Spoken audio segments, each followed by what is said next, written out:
Na hora que eu me levantei, já não senti o lado esquerdo e caí no chão.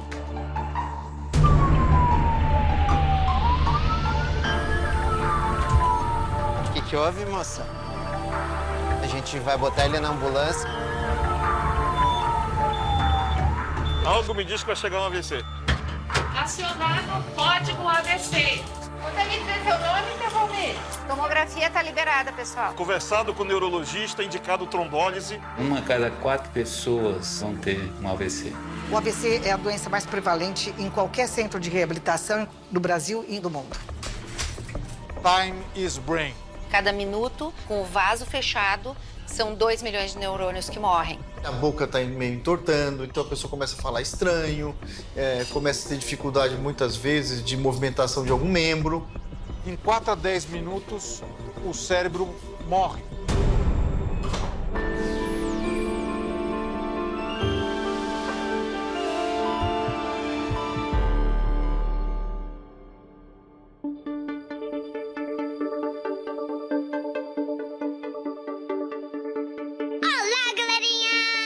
Eu vou te contar uma coisa. Tem uma coisinha na nossa cabeça aqui, tipo um fiozinho. O fiozinho sai, então a gente fica com a boca torta, fraco, também perder a fala, ficar sem voz assim, ó. Então tem que cuidar bastante do vovô, tá bom? Nós criamos uma campanha para ensinar as crianças a reconhecer os sinais de AVC, crianças entre 4 e 8 anos. A reconhecer os sinais de AVC e como telefonar para o SAMU avisando que o vovô, a vovó, o papai está tendo um AVC. Porque a nossa ideia, muitas vezes a criança está sozinha com um adulto em casa e aí o que acontece? Espera um outro adulto chegar e isso perde tempo e chance de tratamento. Esses são os sintomas. Braço fraco, sorriso caído, o lábio torto e também vai ficar sem voz. Elas começaram a criar vídeos e mandar para sua família orientando dos sinais e que tem que cuidar muito bem do vovô e da vovó. Então é tão lindo de ver. Obrigada, tia Sandrinha. Te amo. Quanto antes você reconhecer os sintomas de um AVC, ir para um pronto-socorro, ir para um setor de emergência, e que se for detectado obstrução na artéria, abrir o quanto antes, será evidentemente células do cérebro que serão salvas. Isso melhora o prognóstico e evidentemente evita maiores sequelas.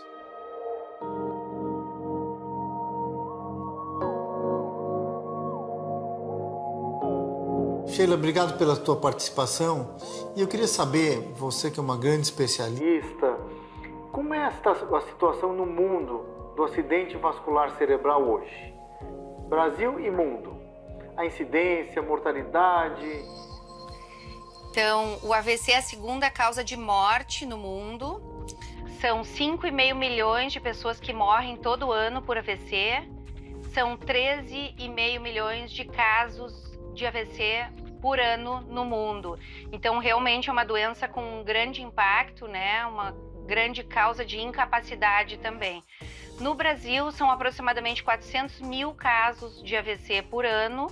E o AVC, por mais de 30 anos, foi a primeira causa de morte, mas desde 2011 o AVC é a segunda causa de morte no nosso país, com mais ou menos 100 mil casos de mortalidade por ano. E se fala há mais de, sei lá, 20, 30 anos da prevenção. É isso que seria a única arma contra isso. Mas, pelo visto, ela está sendo completamente, na sua opinião, ineficaz, porque a mortalidade continua a mesma nos últimos 20 anos. Estou enganado isso? Me engano em falar isso ou não? Não é isso mesmo. Eu acho que o senhor tem toda a razão. A prevenção é a base do problema e nós vamos tentar atuar aí também. Existe alguma estrutura montada no país para atendimento do acidente vascular cerebral? Existe. Faz alguns anos nós temos trabalhado num grande grupo para implementação dos centros de AVC no Brasil e agora nós estamos lançando uma novidade junto com a Organização Mundial de AVC, lançando para toda a América Latina a certificação internacional dos centros de AVC.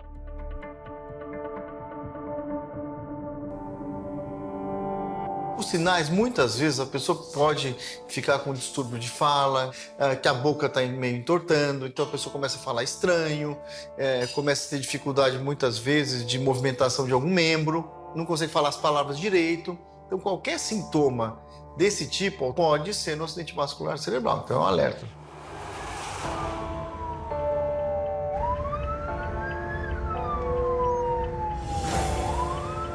A gente teve um chamado de um paciente, ele é um paciente diabético hipertenso que teve um mal súbito na rua e parece que está com uma perda de força no lado do corpo. A suspeita é de um AVC, né, um acidente vascular cerebral.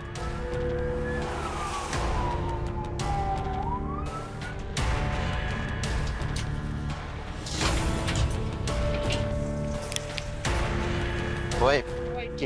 O que houve, moça? A gente estava aqui caminhando na rua e ele passou mal. Aham. Ele ficou com o braço meio fraco, assim. Sim. Estranho, eu liguei pra ambulância. Aham. Faz quanto tempo isso aí? Mais ou menos meia hora. Meia hora. Me diz uma coisa, ele tem alguma doença? Ele tem pressão alta e tem diabetes. Ele toma que tipo de remédio? Tá tomando enalapril e glifage. Aham, e tava passando bem nos últimos dias? Tava bem, agora foi assim de repente, a gente tava só caminhando. Aham. Conversando, quando eu vi ele passou mal, ficou estranho. Tá, tranquilo. Tá, a gente vai botar ele na ambulância e já vamos fazer tudo que for necessário, tá? Tá bom.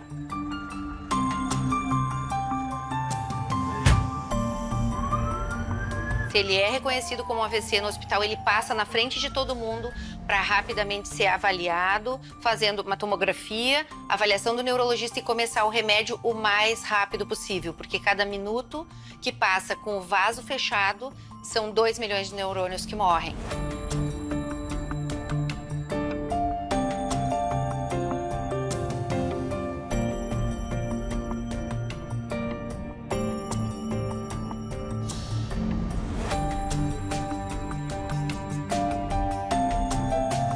Seu Valmir, eu vou levantar os seus braços e o senhor tenta manter eles onde eles estão, tá? Certo? Segura. Nós implementamos nas ambulâncias do SAMU, em 22 ambulâncias do SAMU, entre Porto Alegre e Metropolitana, um aplicativo que foi idealizado pelo Dr. Raul Nogueira, também lá na Emory University. O profissional do SAMU que está atendendo o paciente vai respondendo um questionáriozinho rápido enquanto está avaliando o paciente. Diga pra mim, seu Valmir, o céu é azul? É azul. Isto. Perfeito, perfeito. Pede para mostrar 2 dedos para ver se o paciente está compreendendo, fala uma frase simples, então ele vai avaliando como é que está o paciente. A gente está usando um aplicativo que foi desenvolvido especialmente para esse tipo de caso, que é o caso do AVC. Ele já vai com uma estratificação de risco e já sugestão de alguma alternativa terapêutica, né? Ele me pergunta se o paciente usa algum tipo de anticoagulante. A familiar dele me disse que não. Aí tá perguntando a idade dele. Ele tem menos de 80 anos, ele tem 60. Pergunta que horas aconteceu. Faz 30 minutos. O senhor consegue me mostrar 2 dedos na sua mão? Nessa mão aqui, o senhor consegue me mostrar 2 dedos? Isso. Ótimo. Pode descansar. Então a gente teve uma pontuação probabilidade de doença de grandes vasos cerebrais entre 60% e 85%. Aí a gente vai listar o centro mais próximo e aqui me deu que é o Hospital de Clínicas. Mas tá chegando o paciente do SAMU, né? Eles avisaram agora pelo SAMU aqui. Já veio o resumo do caso, né? Já aqui. Então, é um paciente masculino, tá? Tem menos de 80 anos. Você Tá. já falei que a gente estava a caminho e deve entrar em Perfeito. seguida. Hemisfério esquerdo, vai direto para tomografia, então.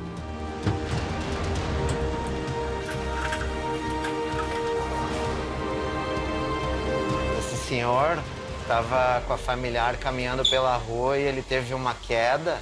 Quanto tempo, Marcelo? Dá uns 30 minutos no máximo. Isso. Segura. Vamos levantar os dois. Vamos lá, vamos indo para tomografia. Segura. Segura o braço, segura o braço. Consegue dizer seu nome, seu Valmir?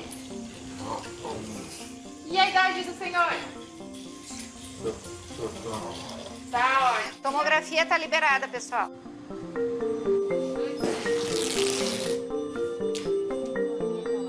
Não tá mexendo aqui. Levanta esse braço aqui.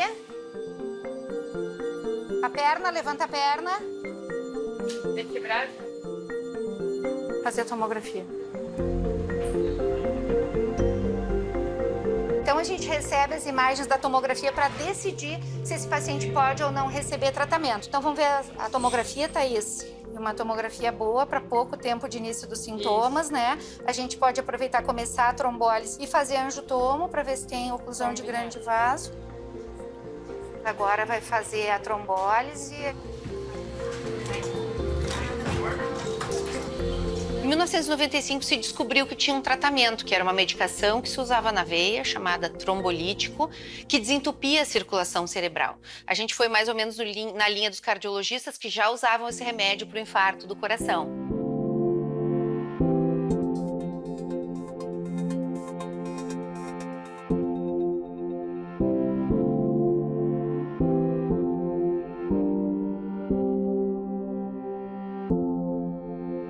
A Sociedade Brasileira de Doenças Cerebrovasculares, já logo que viu que esse tratamento tinha efeito, começou a ir ao Ministério da Saúde pedir que fosse implementado o tratamento. Eles achavam que a logística para o tratamento no SUS não era viável e, além disso, achavam que o remédio era muito caro para o SUS, né? Em 2007, num congresso brasileiro, eu disse, eu não vou falar de trombólise, eu vou falar como é que a gente fez para implementar nos nossos hospitais, uma plateia de umas 400 pessoas, e aí levantou uma pessoa nessa plateia, né, que foi o Cloer Vessia Alves, e disse, eu sou o novo coordenador de urgência e emergência do Ministério da Saúde e junto com a doutora Sheila nós vamos implantar um programa de AVC no Brasil. Até que culminou em 2012 a portaria do Ministério da Saúde, então pagando o tratamento trombolítico para o SUS e implementando os centros de AVC de urgência e emergência do Ministério da Saúde. Senhor André, vou iniciar com você, tá? Então a gente aproveita um intervalo entre um exame e outro, faz a injeção para não perder tempo e aí ela sai, ele continua a segunda parte do exame e depois é que se põe a pingar o medicamento por mais 1 hora. Mas esse primeiro momento às vezes já faz com que desentupa a circulação e o paciente melhore, né?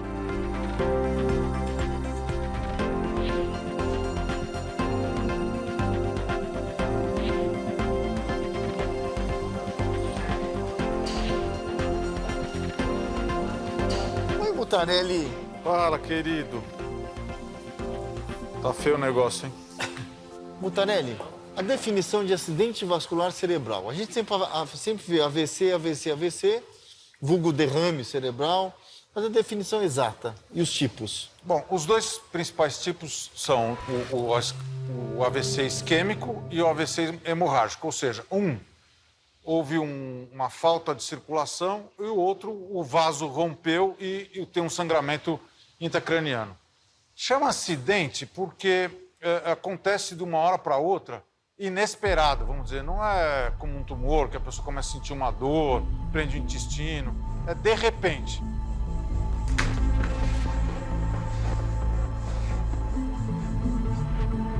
Eu acordei com metade do corpo formigando. Ao chegar no hospital, eu chamei e falei, doutor, eu estou tendo AVC. Qual é o tempo, assim, tipo, cheguei 6 horas depois? Então, isso é um conceito que está mudando bastante, porque... Então, se existe uma diferença grande entre o centro dessa isquemia e a penumbra, sempre vale a pena tentar desobstruir. Quanto mais cedo você chegar, melhor o prognóstico. Isso todos os trabalhos mostram que se você chegar e for atingido em meia hora, por mais que 3 horas e meia, 4 horas seja absolutamente seguro fazer também, o benefício pode não ser tão grande quanto na primeira meia hora. Quanto mais cedo, melhor.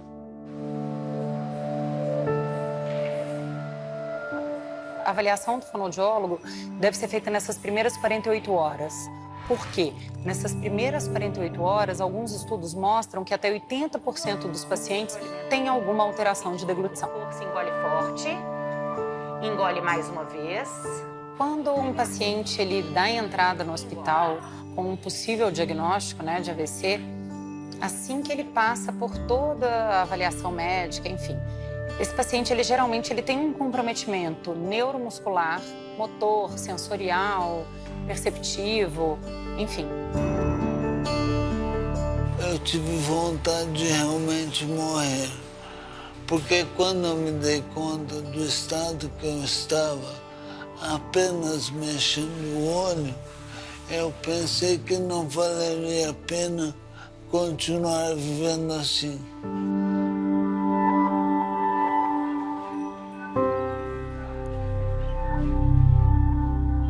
A gente vai estimular pontos específicos dentro da boca do paciente.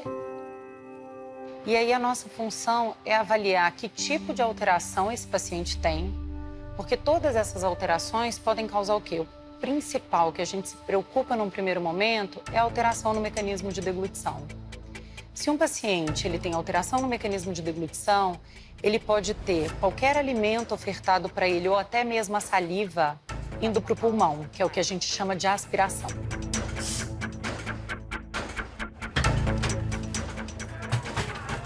O paciente está apresentando desvio de rima à esquerda. O início há 1 hora atrás. Acionado o código AVC.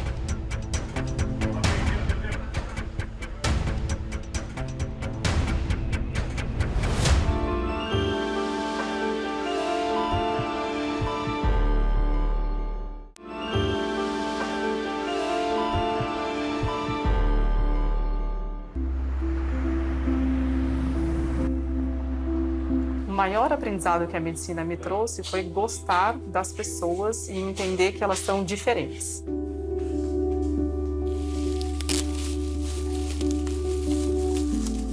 Uma segunda lição muito importante que a medicina me trouxe foi o trabalho em equipe. O conviver com as outras especialidades, sabendo que elas são tão ou mais importantes do que você e a sua especialidade. Todos que trabalham juntos fazem com que o hospital, a reabilitação, o tratamento seja um sucesso. Tem que ficar na frente do rosto dele, o olho dele bem na linha média. Tá bom. São assim. Ser médica é uma vocação. Então, desde que eu era pequenininha, quando eu tinha 11, 12 anos, eu não tinha uma segunda escolha. Eu falava para meus pais assim, se eu não passar, eu vou entregar pizza. Não tem uma outra coisa que eu faria. Eu sou médica referência da UTI Neuro, Eu sou chefe da UTI como um todo, O chefe nosso é o Dr. Tiago Correia. Mas, assim, é uma pressão grande e é uma habilidade diária de estar agindo sobre adrenalina, sobre pressão, você acaba acostumando. A gente vai lá no 5º andar. 5º andar é UTI geral. Precisa de óculos, não? Não.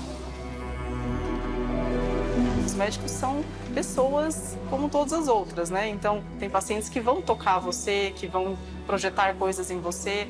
E o ideal é você equilibrar isso dentro de você mesmo, para que a sua emoção não ultrapasse, não prejudique a emoção do outro, mas ser indiferente é o pior dos caminhos. Eu vou ficar em pé, tá? No 3. 1, 2, vai. Isso. Nem sempre a gente vai conseguir curar o paciente ou trazê-lo de volta, mas sempre a gente vai conseguir estar do lado do paciente e da família. Pode apoiar no meu braço e senta devagar. Isso. A gente vai reto. Aí a gente vai entrar num corredorzinho. Vamos por dentro, que acho que... Ciro, lotado. Lotado, né? Lotado. Aqui também, né? Aqui também, assim, primeira semana de janeiro, muito difícil, assim, caos de não ter vaga. Não, a gente fala, o que a gente vai fazer? Cita caos não ter vaga. Muito difícil, porque em abril a gente tinha uma estrutura, eu fiz a escala de médicos externos, a gente chamou 130 médicos de fora. Nossa. E você se formou onde? Eu me formei em Bragança. Que legal. Aí depois eu fiz Neuro Paulista. Muito depois legal. eu fui morar nos Estados Unidos. O hospital me pagou o doutorado lá. Morei em Boston, aí fiz a Harvard, Aí você 3 voltou. anos, eu voltei. No pico dessa pandemia lá, quer dizer, nunca saímos do pico, na minha opinião. Nós estamos no pico da pandemia do Covid ainda. Mas lá por março, abril, teve também queda do movimento, assim como os infartos nas emergências do mundo inteiro? Muito, queda significativa. Então a gente teve 2 meses que isso aconteceu de uma forma extrema, mais ou menos em abril, no comecinho de abril e no começo de julho. A gente tem uma média aí de 30 a 40 acionamentos do código. A gente teve em abril 4 e em julho 2. Então chamou bastante atenção que os pacientes estavam provavelmente com medo de vir ao hospital e acabaram tendo o evento e ficando em casa. Morreram em casa Sim. por medo de vir ao hospital. Sim, e muito importante dentro desse quadro é que pacientes podem ter como manifestação inicial o próprio AVC do Covid. Então a gente mudou o nosso protocolo de entrada no hospital, que era o exame de imagem da cabeça e dos vasos cervicais, para um pouquinho mais para baixo a gente faz uma tomografia de tórax, mesmo naqueles que não têm sintoma respiratório. E normalmente o neurologista que trabalha na área de AVC, não é qualquer neurologista, é a pessoa que lidera isso, que orienta o tratamento de urgência. Isso não existe em todo o Brasil, nós não somos tantos assim. Então, a telemedicina é uma oportunidade de chegar ao tratamento em locais onde não tem especialista. A telemedicina é um recurso que vem aumentando cada vez mais. Então, por meio de uma descrição básica ou por meio da filmagem do paciente, o neurologista que está no centro, ele pode decidir, junto com o emergencista, se o diagnóstico está correto, se existe alguma contraindicação e se pode ser realizado o tratamento trombolítico ou mesmo a trombectomia. Pessoal, suspeita de AVC, estou acionando fora. Paciente apresentando desvio de rima à esquerda, acionado código AVC. Roberta, preciso que fale com o familiar, veja qual foi a última vez que ele foi visto bem. E já aproveite e cheque as contraindicações da trombose. O paciente retorna da tomografia, não foi evidenciado hemorragia, evidenciou-se uma lesão proximal de artéria cerebral média. Com isso será realizada a telemedicina, provavelmente com trombólise indicada. Bom dia, Rodrigo, tudo bem? Paulo Henrique, sou médico emergencista aqui da sala de choque do Boi-Mirim. Eu estou com o paciente André, 45 anos. É um paciente previamente hipertenso, diabético. Eu tô com a imagem aqui disponível. Você checou as contraindicações de fase aguda? Ele tem alguma contraindicação? Paciente sem contraindicação para trombólise. Então vamos prosseguir. Assim que você tiver terminado a trombólise, eu entro em contato novamente, a gente vai reavaliá-lo. Perfeito, Rodrigo. Obrigado pela atenção. Até mais tarde, então. A região do Hospital do Boi-Mirim é uma das regiões com maior incidência de AVC na cidade de São Paulo.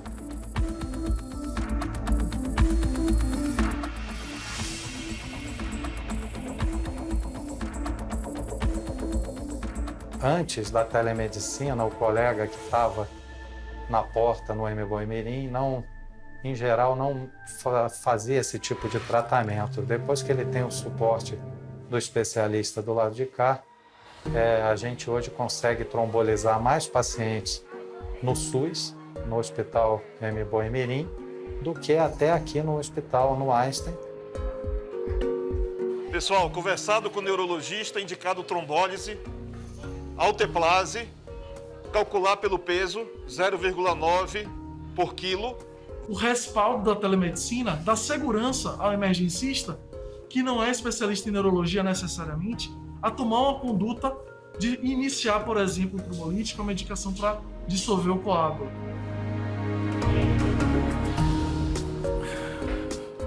Minha formação como médico foi toda no SUS. Fui formado na Universidade Federal da Bahia e depois fui trabalhar no serviço particular. No ano passado eu senti a necessidade de voltar para o SUS por uma questão de propósito e de poder ajudar a emergência da pandemia. Eu trabalhei 3 a 4 meses no UTI Covid E desde então eu voltei para o SUS aqui no Mirim, que é o lugar que eu gosto de trabalhar. Os pacientes do SUS têm uma peculiaridade de serem muito gratos pelo que a gente faz por eles. A relação do dinheiro está dissolvida por meio dos impostos. Não que a gente não pague pelo SUS, a gente paga, e paga caro, só que não tem essa relação direta de onde eu estou pagando por um serviço. Dona Ivonete, vamos lá? Maravilha! Pode sentar ali. Tudo bem? Tudo bem. Como é que vocês estão? Bem. Maravilha. Pode ficar à vontade, tá bom?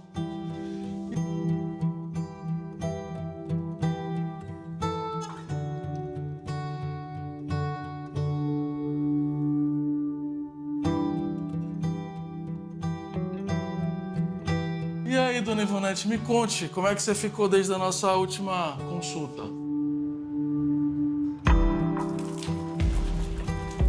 Acordei de manhã, eu fiz café, meu marido ligou, eu falei que tá tudo bem, que todo dia ele liga.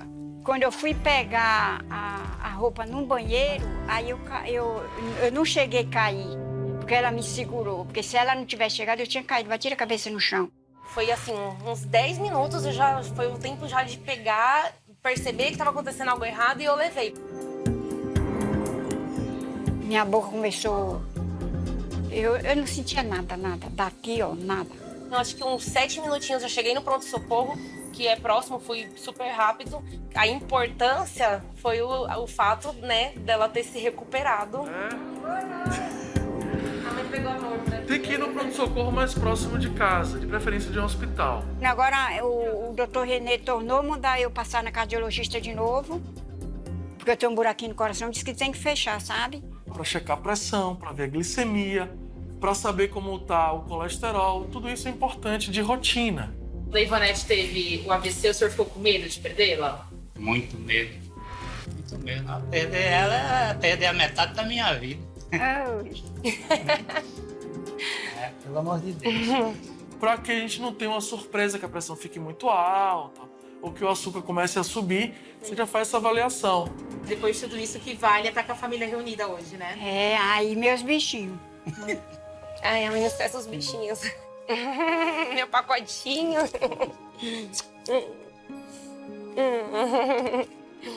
É pequena. Então, para mim é muito gostoso vir aqui fazer um ambulatório dos casos que tiveram alta no hospital.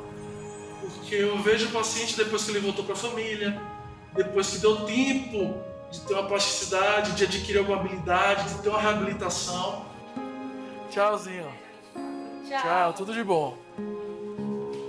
Neurologia é vista com preconceito, muitas vezes pelas outras áreas, até pelos estudantes, como uma área que você dá um diagnóstico brilhante, que você tem poucos recursos para oferecer para tratar.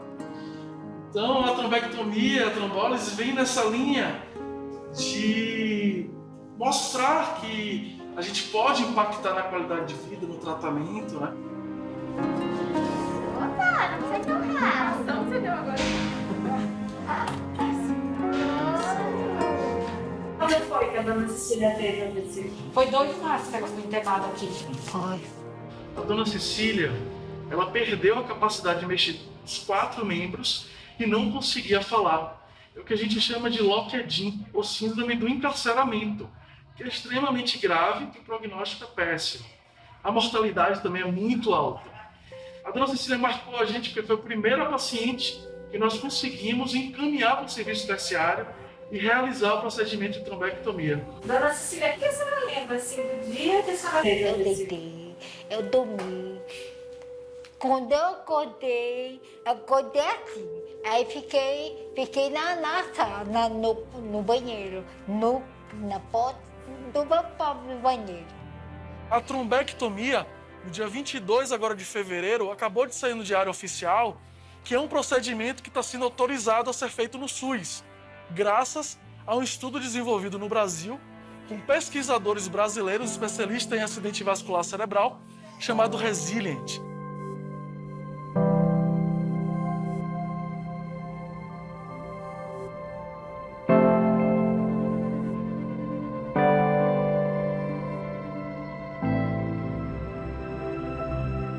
nós começamos a implementar o Resilient, nós tivemos um time que trabalhou junto e não tinha nem dia nem noite, né? Carnaval, Natal, eles estavam lá porque eles sabiam que o resultado do estudo ia mudar.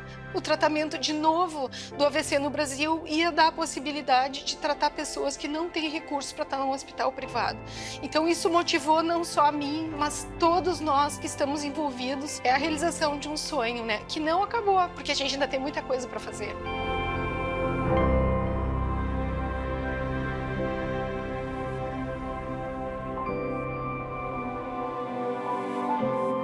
O que é a chamada trombectomia? Então, a trombectomia mecânica, né? É a retirada do trombo, quer dizer, do coágulo, que está impactado no meio da artéria.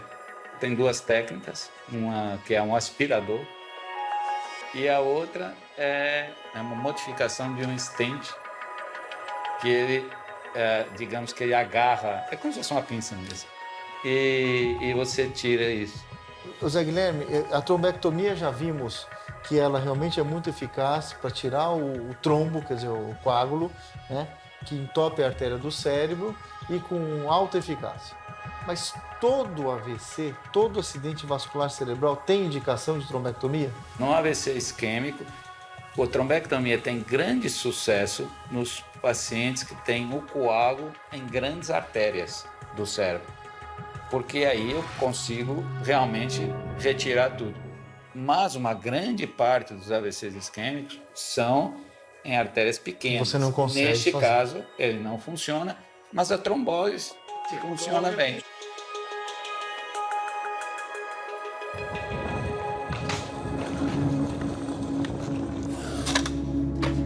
Meu olho começou a ofuscar do lado direito. Falei pra minha mãe, ó, tô com uma dor de cabeça do lado direito. Deitei um pouco para passar a dor de cabeça. Na hora que eu me levantei para ir no banheiro, eu já não senti o lado esquerdo e caí no chão.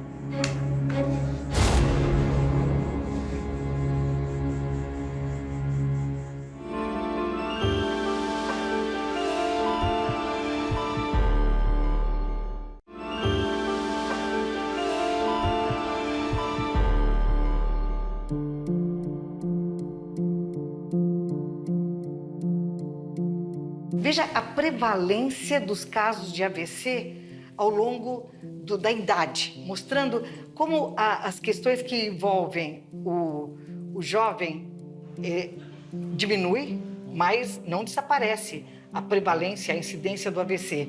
Então, é uma doença do adulto em fase produtiva, daí a importância. Quando nós olhamos para a magnitude do processo, olhando para a internação, a gente consegue ver exatamente, olha, em 10 anos, nós tivemos 1.769.000 internações no âmbito do SUS. Aqui não estão configurados o sistema suplementar.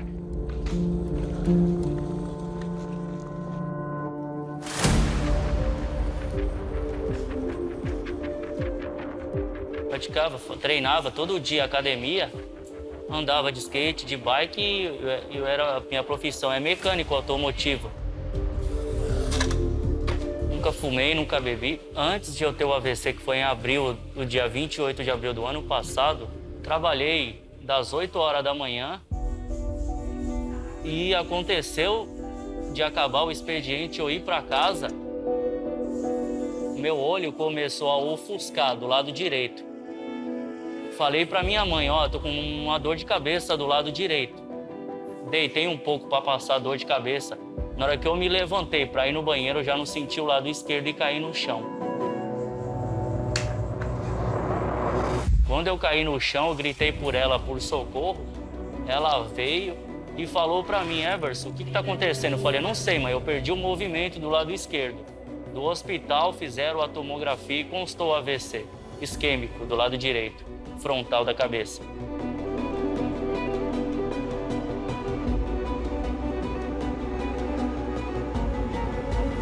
Ele não é mais uma doença do idoso, ele é uma doença do adulto, mas ele é também, às vezes, uma doença da criança. A lógica de entender até onde a gente pode estimular o paciente, até onde nós podemos tratar esse paciente para se recuperar, é muito importante, porque ele sempre vai poder viver bem com o que tem, se ele estiver adaptado com as tecnologias que hoje estão disponíveis. Eu comecei a andar devagar, sair da cadeira de roda. Agora vai olhando lá no espelho. E com isso, aí veio a minha vaga aqui, consequentemente, veio a minha vaga pro Luci Montoro e fiquei internado aqui. Estou fazendo a minha reabilitação, que já tive bastante melhora aqui também. Excelente, pode parar. Vamos soltar aqui a mão. A necessidade de reabilitação é tão importante quanto o tratamento na fase aguda, porque o hospital garante que a pessoa consiga manter a vida, mas é a reabilitação que vai devolver esta vida para a sociedade.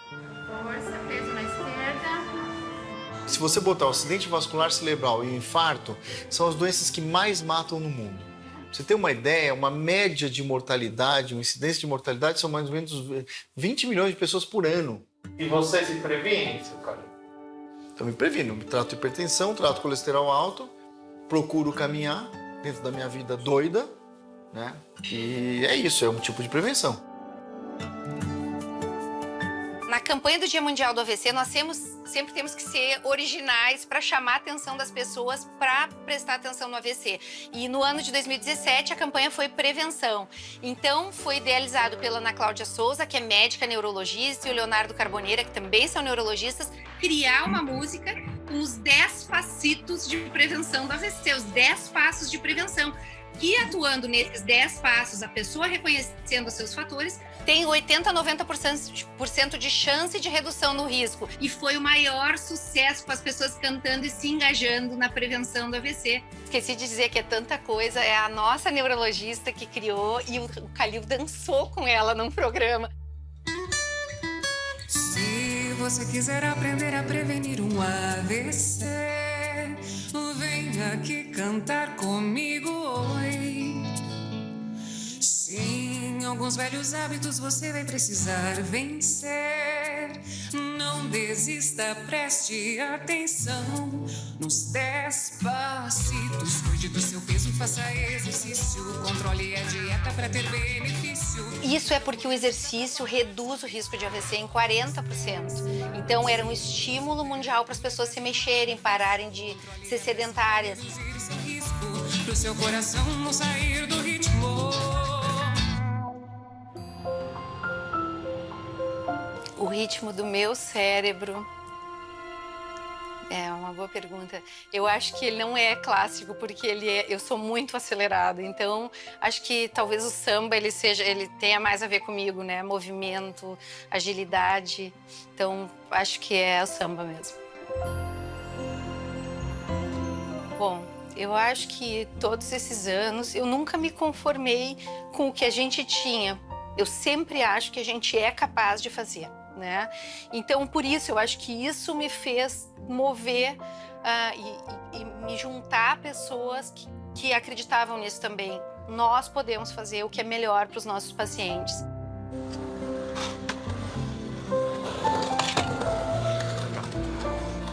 Quero voltar a trabalhar na minha profissão mesmo, voltar a fazer meus exercícios, ter minha rotina normal.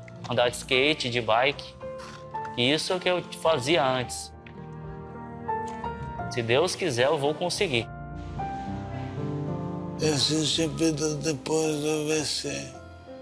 Que esta vida está em nós. Se a gente quer, vamos ter vida. Se não quer, não vai ter. Depende única e exclusivamente de nós.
e ele ficou muito ruim lá.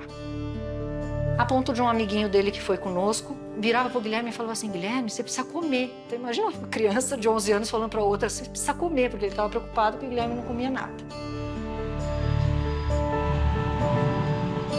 E aí foi que realmente descobriram o problema de coração do Guilherme. Ele tem uma miocardiopatia dilatada. Veio a notícia: olha, ele tem um problema de coração muito sério. Ele fez uma ressonância lá, foi anestesiado e aí não se sabe se por conta do contraste ou da anestesia ele teve uma parada cardíaca. Então vai ficar internado sim, mas não em quarto, vai ficar na UTI porque ele precisa de cuidados fortes, digamos. A indicação é realmente de transplante.